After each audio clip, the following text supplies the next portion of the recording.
Welcome to Jav Channel. Selamat menyaksikan. Ya, bismillahirrahmanirrahim. Assalamualaikum warahmatullahi wabarakatuh. Waalaikumsalam warahmatullahi wabarakatuh. Amin amin ya rabbal alamin. Ya, sebenarnya orang berpuasa itu agar bertakwa kepada Allah Ta'ala. Ya. Nah, kalau kita lihat dari puasa itu konotasinya langsung takwa kepada Allah Ta'ala. Apa yang kita kerjakan pada puasa? Tidak makan, tidak minum, ya. Tidak melakukan hubungan suami istri di siang hari, kan seperti itu ya. Dan sesuatu hal yang membatalkan puasa, minum obat kayak tidak boleh lah ya. Nyuntik tidak usah, tidak apa, kecuali yang memang tidak puasa atau lagi sakit bisa diganti hari seperti itu ya. Nah, sebenarnya puasa itu kan sebenarnya meredam hawa nafsu. Makan diredam dari mulai sahur atau pas subuh, sampai maghrib, dan itu ada waktunya. Nah, yang diredam itu apa selain makan dan minum? Nah, banyak, termasuk nafsu hasrat ya, kemudian nafsu apalagi, makan, nafsu makan, keinginan, kemudian termasuk apalagi yang di nafsu syahwat ini, nafsu syahwat tadi itu sih ya. Maksudnya nafsu yang berhubungan dengan keinginan, macam-macam keinginan ya, macam-macam keinginan. Kemudian ego, keinginan pribadi yang harus dipenuhi seperti itu. Jadi nggak harus ke syahwat. Itu kan sebenarnya nafsu yang harus diredam dan diredam sama dikendalikan. Nah, kalau orang itu bisa mengendalikan nafsu di bulan Ramadan, itu dianggap takwa oleh Allah Ta'ala. Nanti hasilnya tergantung orang masing-masing. Seperti umpamanya orang di bulan Ramadan jarang emosi, jarang marah, ya kan? Makanya di situ ceritakan la tatub walakal jannah, jangan marah bagimu surga. Dan banyak hal, umpamanya dia tidak uring-uringan, tapi kalau memang di rumah itu masih uring-uringan, ya sebenarnya apa yang diharapkan oleh orang tersebut yang berpuasa tidak didapatkan nanti di akhirat. Jadi memang tidak membatalkan puasa, tetapi itu yang dikerjakan makruh. Mengurangi pahala puasanya? Sangat mengurangi pahala puasanya, karena itu langsung diadu dengan marahnya dia, diadu dengan macam-macam di situ istilahnya. Jadi janganlah kita melakukan hal tidak baik. Nah, meredam nafsu ini macam-macam, yang seperti yang diajarkan oleh Rasul, yang saat ini saya mencoba memberikan pelajaran kepada saudara-saudara kita semuanya. Jangan marah. Nanti kalau marah kamu bisa sakit. Tekanan marah bicara di sini, tekanannya tinggi, kamu bisa batuk. Kamu melihat sesuatu, kamu mikir dengan jengkel, pilek. Kan gitu ya. Nah, kalau kamu sering eyel-eyelan, tidak mau menerima nasihat, nanti vertigo. Itu kan sebenarnya proses aja dari Allah Ta'ala. Nah, semua yang dikerjakan oleh orang yang berpuasa, oleh orang muslim yang berpuasa ini, sebenarnya nafsu yang harus dikendalikan. Yang kalau diberi nasihat, dengerin. Nah, biar sebenarnya nanti dampaknya insya Allah tidak kena vertigo. Kalau ada orang ngomong yang nggak cocok, jangan langsung nyablak, jangan langsung jawab, jangan langsung ngegas, nanti batuk karena tekanannya di sini. Ini kan nafsu sebenarnya, termasuk nafsu marah yang disimpan. Jangan marah yang disimpan, bengkak jantung, gak usah marah. Diem, ada masalah diem, nggak pernah ngomong, gagal ginjal, nanti ginjalnya rusak. Banyak hal yang bisa dikerjakan di dalam orang berpuasa. Nah, kalau saya mengerjakannya, meredam nafsu, mengendalikan nafsu itu di semua hari, tidak di bulan Ramadan saja. Sehingga kalau di bulan Ramadan itu dampaknya itu bertakwa, karena memang dipaksa oleh Allah Ta'ala berpuasa. Kalau di hari yang lain itu, kita itu dengan sendirinya sadar, tidak melakukan emosi, marah, kaku hati, ngeyel, keminter, sombong, ujub, riak, dan sebagainya. Itu di hari-hari lain, itu tetap namanya takwa kepada Allah Ta'ala, karena kita kerjakan setiap hari. Nah, ketakwaan itulah yang nanti dinilai oleh Allah Ta'ala, sehingga itu bisa masuk kategori amal soleh, karena kita ngerjakan niatnya lillahi ta'ala. Saya niat lillahi ta'ala, tidak mau marah, mulai hari ini tidak mau marah lagi. Kalau ada persoalan, diselesaikan dengan baik, dengan diskusi, dengan komunikasi yang baik. Kita mengamalkan wasyawirhum fil amri, Musyawarahlah karena dalam segala urusan dunia. Kita urusan dunia, musyawarah yang baik, jangan eyel-eyelan. Nah, itu sama dalam melakukan pekerjaan lillahi ta'ala, jangan nyuri. Loh, itu kan lillahi ta'ala, nggak boleh nyuri. Sudah sholat, sudah berdoa, minta pekerjaan halal thayyib, masih nyuri. Loh, itu kan namanya itu munafik dia di hadapan Allah. Munafik beneran. Jadi dia doanya dengan apa yang dia kerjakan itu tidak sinkron, sehingga dia sekian puluh tahun dia bekerja di situ isinya cuma nyuri saja, ya sekian puluh tahun dia hidupnya sia-sia. Yang dikatakan ibadah yang mana? Wallahu alam yang mana? Sholatnya wallahu alam nggak bisa jawab akhirnya. Puasanya walau alam, mau di bulan puasa dia tetap nyuri aja, nyuri aspal, nyuri gedung, agregat, split, batu, ini. Jadi nggak ngaruh itu puasa. Nggak ngaruh puasanya. Nah, di sini harus difahami. Bagi orang-orang yang kerja di BUMN yang memang bisa, ya begitulah, silakan puasa. Mana ya pengaruh? Dia hanya punya dapat lapar dan hausnya saja. Dia esensi puasa, dia harus mengelola nafsunya agar tidak salah di hadapan Allah, tidak lulus.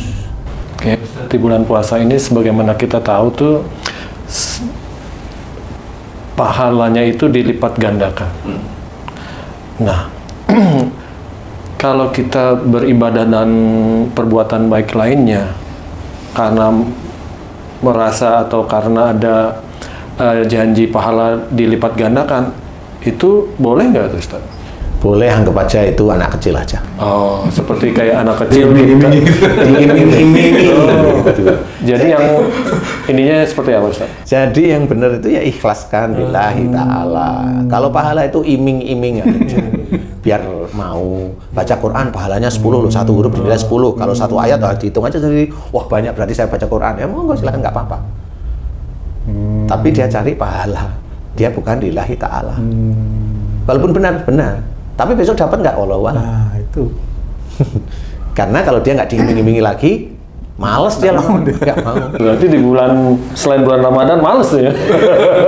Seperti itu, makanya kerjakan seperti baca Quran atau seperti berbuat baik atau seperti nggak makan itu ya makan itu yang secukupnya saja, sehingga di bulan Ramadan itu sama seperti hari-hari yang lain, sama yang kita kerjakan sama. Memang nggak hobi marah, memang biasa bersedekah. Kalau orang bersedekah di bulan Ramadan dibesar-besarin, orang Muslim itu masih banyak kok. Dia hanya bersedekah di bulan Ramadan agar besar pahalanya. Boleh nggak? Boleh. Tapi nanti besar apa enggak itu urusan Allah aja. Karena yang dicari itu kan sebenarnya itu kan lillahi ta'alanya. Itu yang sulit. Jadi tidak mencari dunianya. Kalau mencari pahala masih boleh, karena itu istilahnya kalau anak kecil diajak puasa itu nanti dikasih uang, kasih permen hadiah. Nah itu kan diiming-imingin namanya. Jadi kalau sudah tua begini ya masih seperti itu. Tua kok nyarinya pahala. Ya. Ya, biasanya kan gitu. Haji dulu kalau puasa itu, dulu kalau ada proyek keluar itu masih nulis untung ruginya nggak ada. Kan jadi tahu sekarang ya. Itu Haritanu itu jengkel itu kalau tahu beneran. Jadi ya harus belajar mulai sekarang, Jadi niatkan semuanya lillahi ta'ala. Ya sehingga itu nanti akan dapat semuanya. Pahala itu udah urusan Allah. Pahala dihitung baca Quran satu huruf 10 kebaikan. Nanti kalau di bulan Ramadan ditingkatkan, iya. Tapi kalau itu kan anak kecil aja, seperti anak kecil. Haruslah niatnya lillahi ta'ala, ya.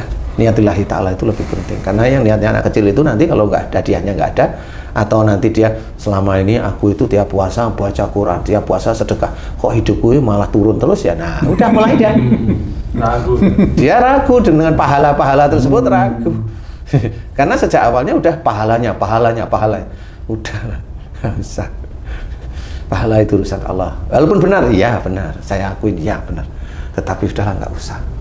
Ya. Kalau tidurnya orang berpuasa itu disebut ibadah, benar itu? Salah. Masya Allah. Salah.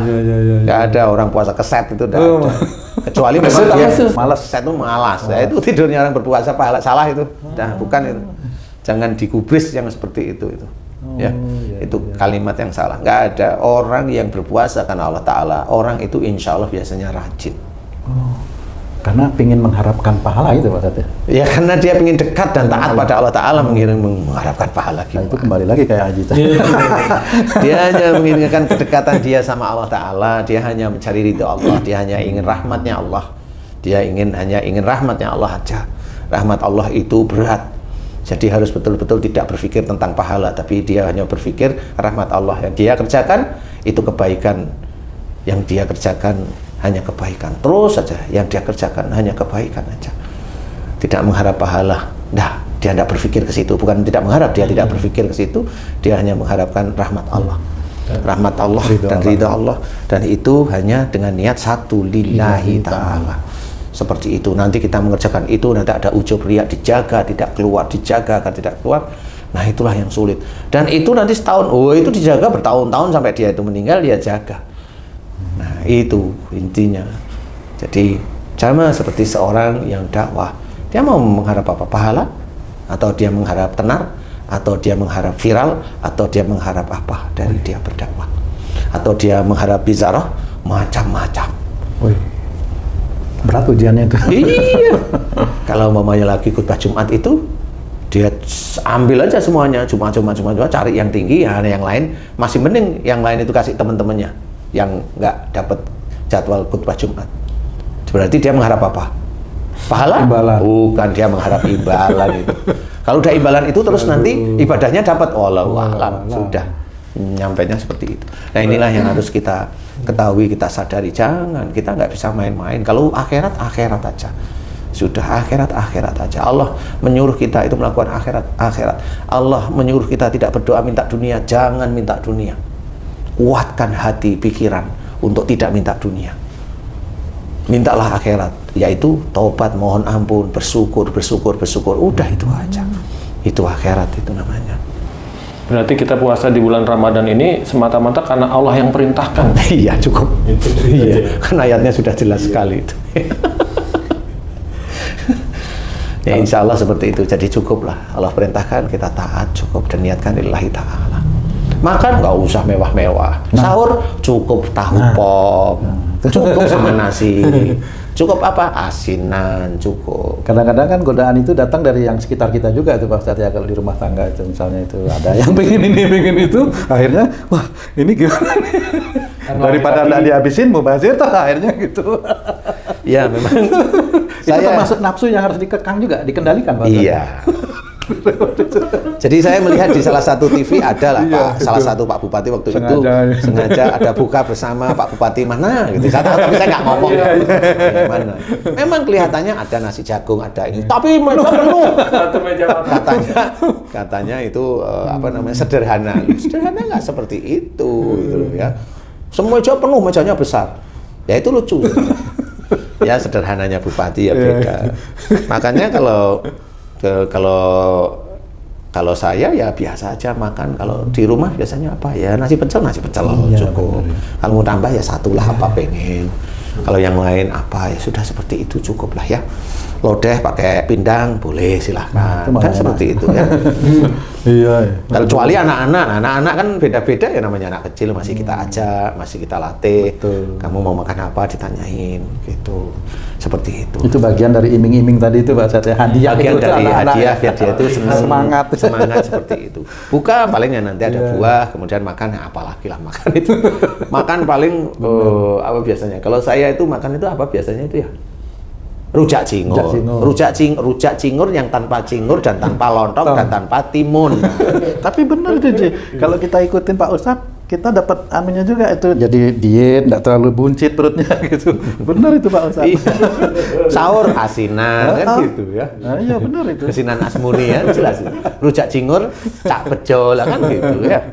Jadi itu harus kita terapkan sehari-hari. Walaupun Allah itu memberikan rezeki yang sangat-sangat cukup lah, tapi ya nggak usah lah diumbar sangat cukup itu terus makan ini itu nggak usah lah, biasa saja. Jadi mengendalikan nafsu itu bisa dimulai dari makan, itu bisa dimulai itu Pak? Ya, insya Allah bisa dimulai dari situ, seperti itu. Iya, benar. Mengendalikan nafsu, mamanya saya itu mau beli baju bisa, tapi kenapa baju saya pakai ini terus? Nah, itu biar nggak kemerungsung mau beli baju aja setiap vlog.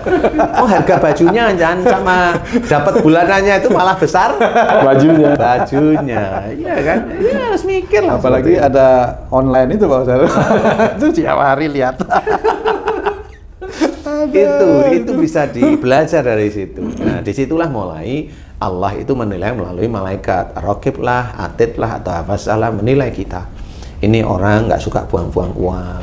Dia uang ditabung, dibuat untuk sedekah, untuk ini, untuk ini. Disitulah malaikat itu nanti akan menyampaikan kepada Allah Ta'ala. Sehingga dari situ mulai Allah mengatur urusan-urusan pekerjaan kita, urusan-urusan rezeki kita. Itu diatur oleh Allah Ta'ala seperti itu.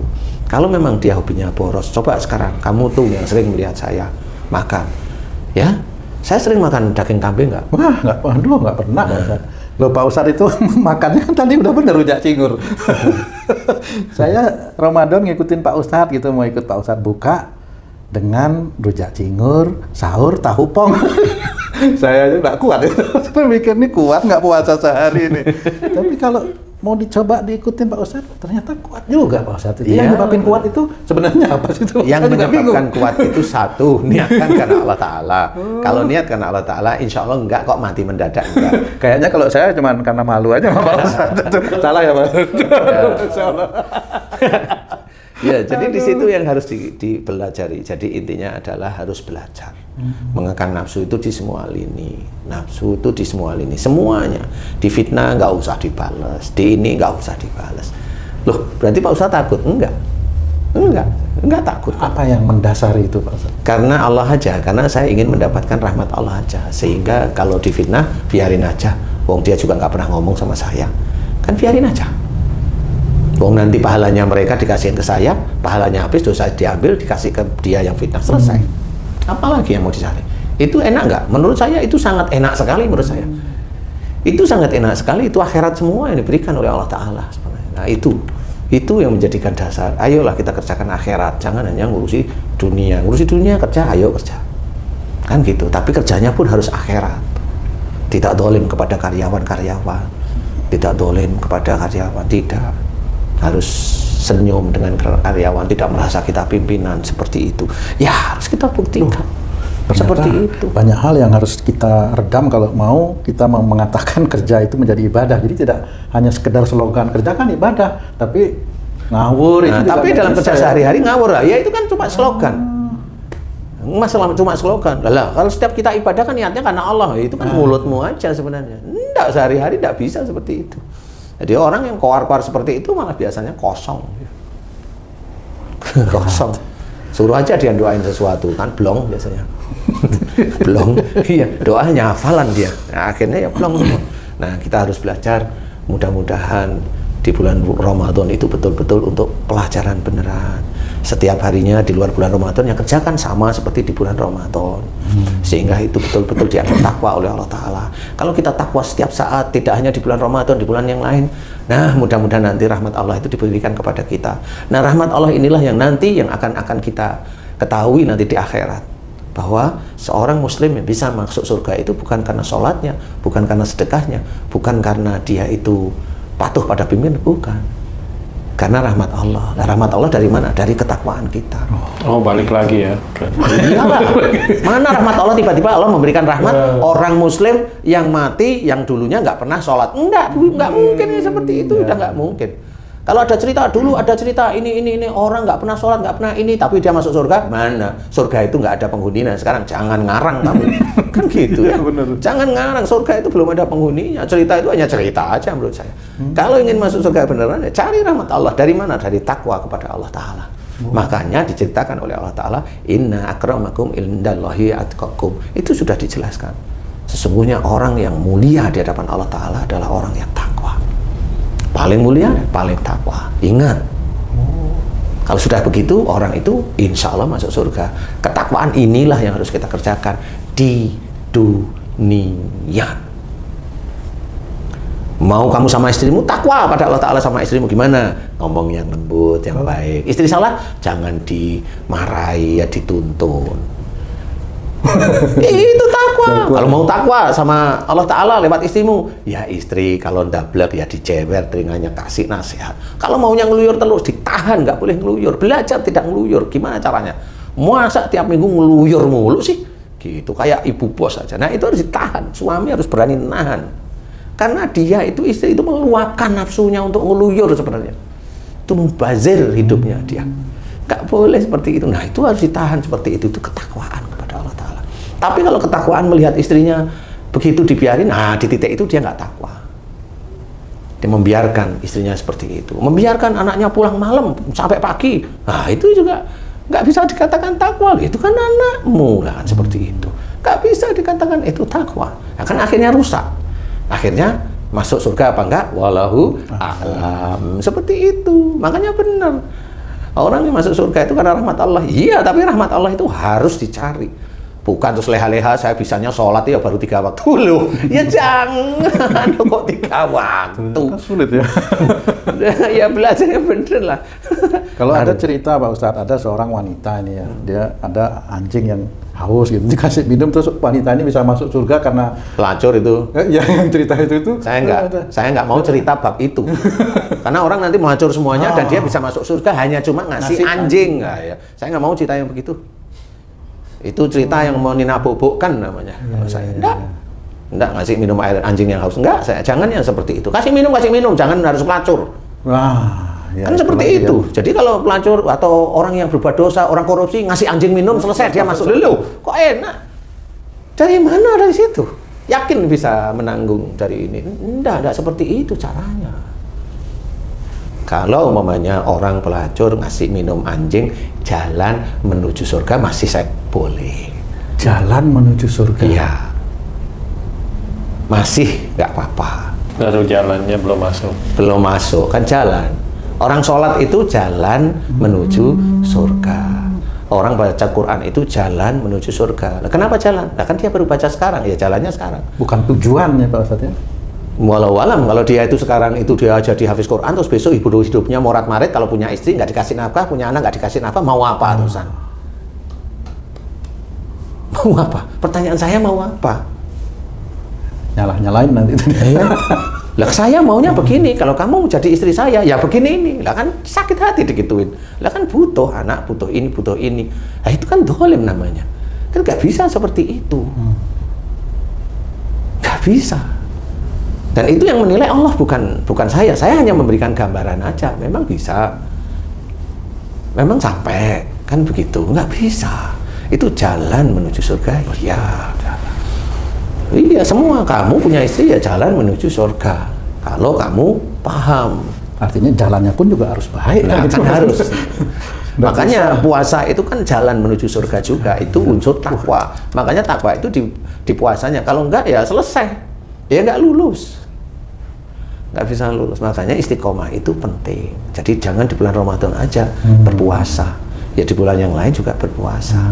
Puasa paling tidak puasa nafsu itu harus dikekang, harus dikendalikan yang baik. Itu namanya taat pada Allah Ta'ala itu. Insya Allah. Wallahu a'lam.